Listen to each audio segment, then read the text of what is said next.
Hello and welcome to this episode of Al's Garage. It's been a while, but good to be back to show you the last few videos of the completion of our 1943 Willys MB project.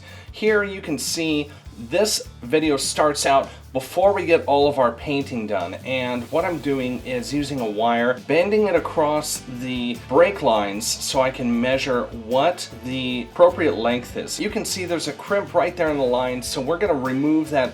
Honestly, I think that happened when this replacement engine was put in. As they dropped it in, they knocked that line and it was a little bit crunched. So we're just going to go ahead and replace that line. Obviously an important piece to get replaced if we're going through it, making sure all the mechanical stuff is there. We want to make sure that your brake lines and your brakes are in top working order.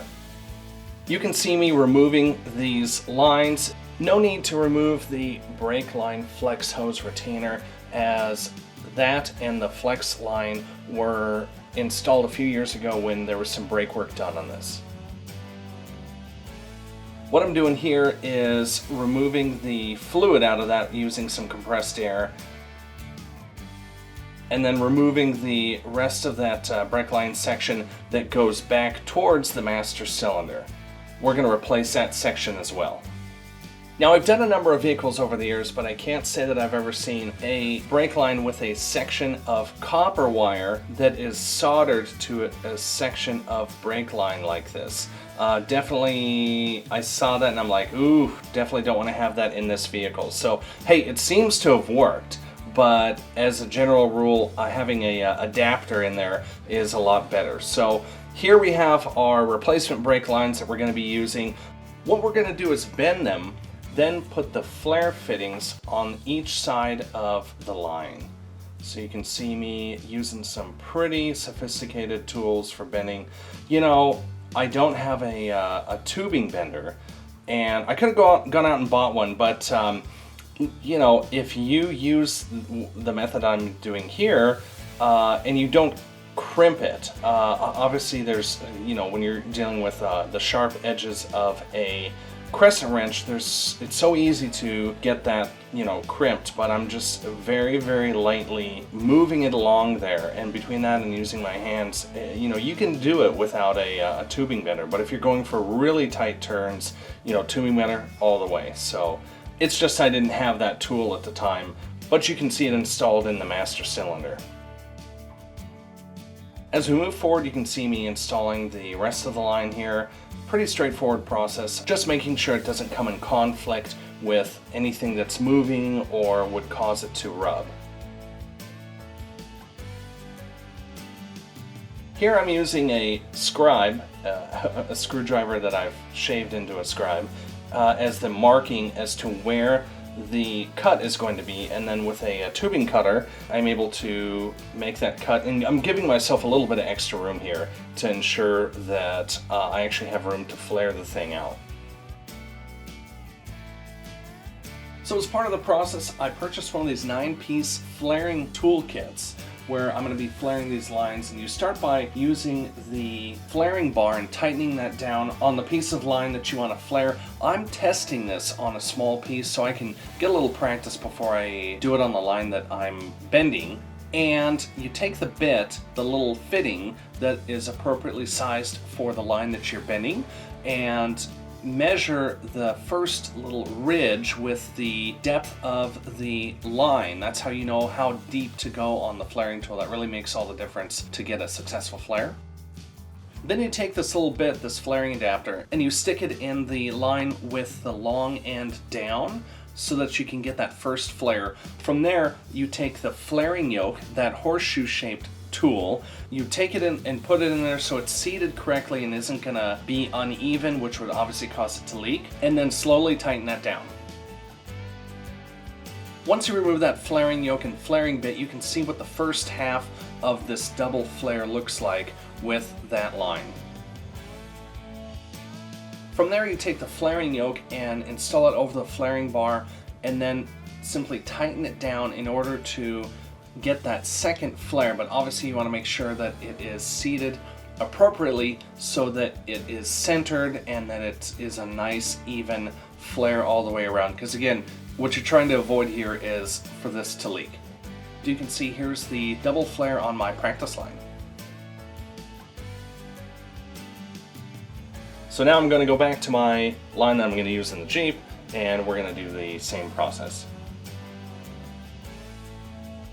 So again, I'm using that clamping bar, tightening it down on the line I'm going to be using in the Jeep, and once that is tightened down, I'm going to make sure that it lines up with that first ridge on the fitting, the little bit that corresponds with this line.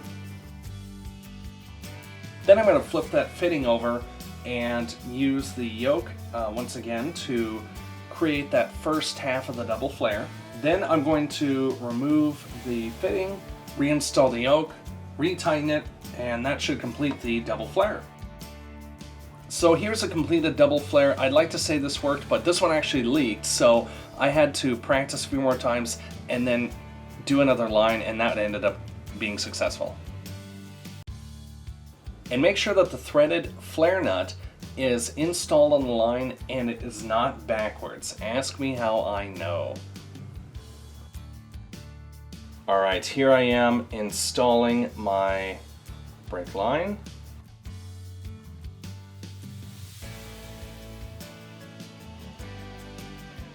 And here I am doing the same thing on the piece that goes on the front axle. As I install this, I'm going to just kind of bend it around the axle as to where it goes. I had a good idea using the old piece of line as a reference so that I could move through this and get this installed properly. And here's a piece after I got it fully bent. You can see that I have some electrical tape wrapped on the areas where my brackets are going to go for that bolt into the differential cover. And those obviously are to make sure that this is not rubbing metal on metal, which again could, down the line, lead to brake line failure. And installing these is pretty straightforward. It's just a matter of making sure that my electrical tape was in the right place and getting those tightened back on the differential cover.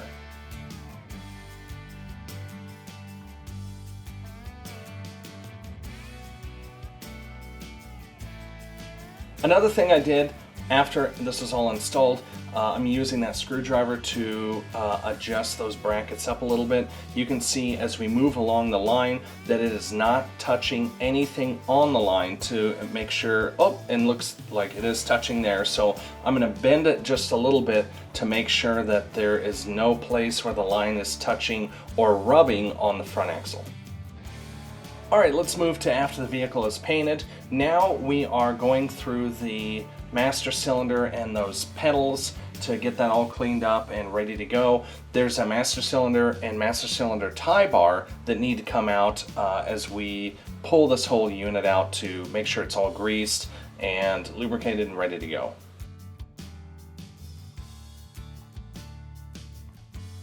After a couple of bolts, the master cylinder then is able to come out. It's pretty straightforward.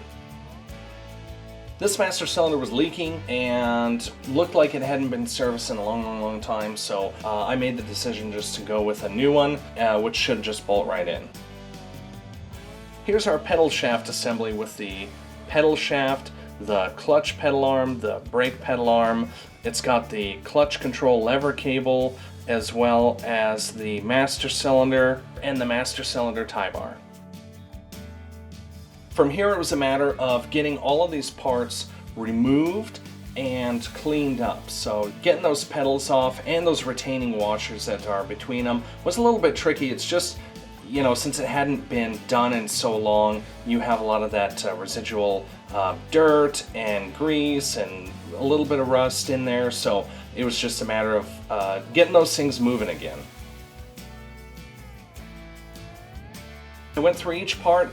I scraped off all the grease and I got in there with some lacquer thinner just to make sure everything was super clean and degreased and ready to go. Now, as far as the parts themselves, I didn't necessarily see enough wear to warrant any of this being replaced. The pedals didn't move too much from side to side, so luckily this was just a clean up, lubricate, and install job. And after getting each of these pieces cleaned, it was just a matter of getting them primed and painted. Since this is under the vehicle, and again, as I've said in some previous videos, this is very much a get it green and get it going down the road type of a job. So as long as they're protected from, basic elements, this isn't going to get, put in the elements too much mud or anything like that. But he is going to be using it and just getting it green. And sprayed with some aerosol cans rather than an actual paint gun was kind of the step here. So we're just making sure that everything is painted and ready to go as we prepare to reinstall.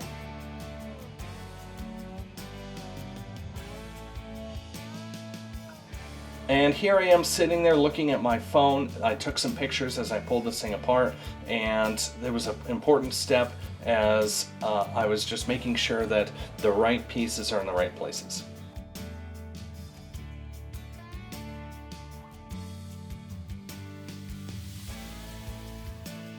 Alright, at this point I'm using a pin to attach the clutch control lever cable to the pedal shaft assembly, and I'm just installing it to make sure that there's a little bit of grease and that I put a cotter key in to make sure that is installed correctly.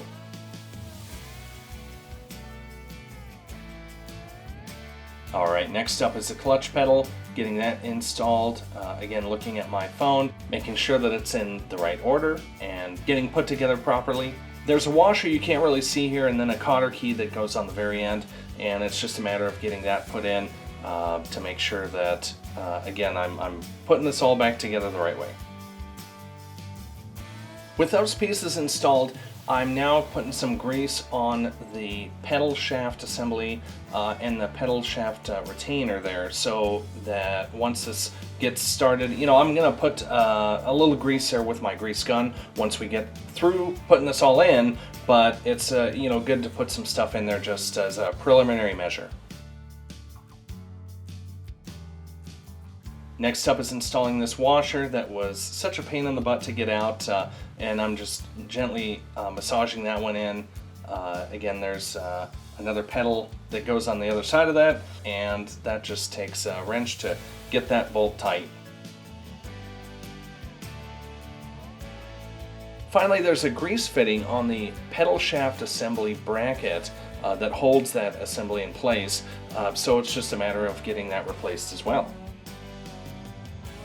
This has another grease fitting as well, where the clutch pedal goes in and the clutch pedal actually, pivots on its own. Replacing that as well is needed too. The last step is to make sure that this master cylinder fits correctly. I am staging it here in the brake pedal and clutch shaft assembly just to make sure everything fits right, that the holes line up before I start messing with this under the vehicle. And it looks like it does. So that is a great thing.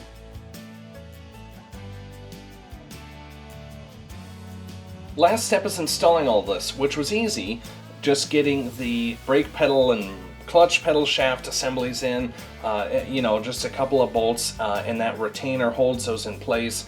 I've seen, it's interesting that it comes out, that actually has a couple bolts and that whole unit comes out, because I've seen other Jeeps where it's actually a part of the frame, it's welded in. So I don't know if that was something that later Jeeps did and earlier Jeeps had it as part of the frame, but as far as the master cylinder goes, which is what you're seeing here, a couple of bolts and it installs easy. Then you got your lines, then there's the wires to ensure the brake switch is connected, and then we're done. Next up on the list is replacing the rear differential fluid. I'm going to go through and replace all of the fluids, transmission transfer case, all that, but the fluid looked great, and so we're just going to do a pretty easy fluid swap and be done with that part of it. Next up is the rear axle. To get to the brakes, you have to pull the axle shafts out, as anybody with one of these vehicles knows. So it's just going through that exercise of making sure that these carefully come out without damaging those inner wheel seals. Don't want to have to pull the carrier, ring and pinion carrier out to get the those seals replaced if I don't have to, which it seemed like they were okay. Here I'm trying to get those skinny nuts that hold the wheel bearings in place removed, as well as that wheel bearing, and it just takes a little bit of finessing. Luckily those shoes were loose enough where it didn't take too much to actually get in there. The owner had replaced the brakes on this a few years ago, so the shoes and the wheel cylinders actually looked really good, and we're gonna leave them. But it's worth it to, while we're in here, repack our wheel bearings, clean those up and repack them, and then take the brake components and just go through it, clean everything up, make sure that it is, ready to go and go down the road. So that's what we're doing here. As I go through this and clean it up, there's a couple of areas to attack.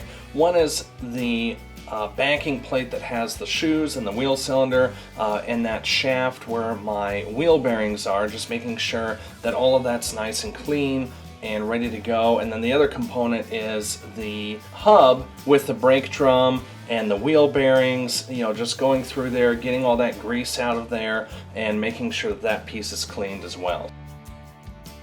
Pretty time consuming. Just as I go through, I just make sure that everything is good. One thing I didn't show you here is the drums themselves. They actually looked great as far as wear goes. They weren't necessarily gouged, or there weren't big ridges, which can be a way that it can be really hard to remove those drums if there's a ridge right along the back end where the drums have been rubbing up along them for years and years and years, wearing them down. So my decision was that these were not going to be turned, and as I later found out once I got the vehicle down the road, it ended up working out perfectly. One of the things I have is a cup of solvent that I'm dipping those bearings in, and that allows some of that old grease to get out, so we can kind of start fresh. And also a random fact about me, if I get excited about something, I rock. So there you go on the time lapse of me just sitting there rocking away, working on the Jeep, super excited. I'm in my element, it would appear. All right, here I am packing the bearings. I'm, again, hard to see because it's not super zoomed in, but I'm going at it from the back side of the bearings. I'm just pushing the grease inside those bearings. And if you're wondering, why are you using plastic bags? Well, it's because I didn't have gloves and I was on a roll, and sometimes when you're on a roll and you don't want to stop, go to the auto parts store, get gloves, come back, which is, always ends up being a 20 to 30 minute process. My vote was, okay, let's get some Ziploc bags and, keep the job moving. So, hey, it worked for me. Since then, luckily, I have gotten latex gloves that I use for jobs like this. But, when you're on a roll and you don't want to have something stop you, you kind of improvise. So that's the decision there. These are pretty straightforward to put together. There's two nuts, and I'm trying to get this first nut tightened so that the wheel bearings aren't too tight. Obviously, if there's a little bit of looseness, that's going to make a big difference once you put a tire on it and start going down the road. So I got that set, and now here's my second nut that I am putting on there. There's a washer in between the two that you'll see in a moment here. I'm going to use a screwdriver, and that's going to bend the edge of it so that the nut doesn't come undone. Alright, if you were going to go to a vintage Jeep parts supplier and order these gaskets that go on the axle shafts, they're a couple bucks a piece, and you order it, and then 3 to 5 business days later you get it. But like I said, I was on a roll, I wanted to get this done, and I had gasket material, so I went ahead and based on the axle itself, went through and cut out some homemade gaskets, which ended up working, and it used up some of my gasket material that I had lying around. This is the type of gasket where, if you're gonna buy it, buy like about 4 or 6 extra ones, so you always have a couple of those laying around. I feel like those are always the type that you need and don't have. And here you can see me using some Permatex 2B non-hardening gasket sealer on a surface that I'd previously cleaned up with solvents to make sure that it is, not having any grease or any sort of, anything that would compromise that seal.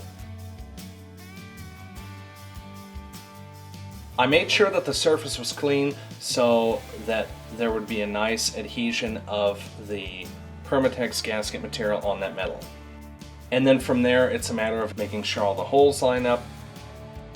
One thing you didn't see was I'd put gasket sealer on the inside lip of that axle shaft before I did it on the hub. That was just a way to ensure that once I got the gasket material on the hub, that we were ready to roll and ready to get this thing tightened down.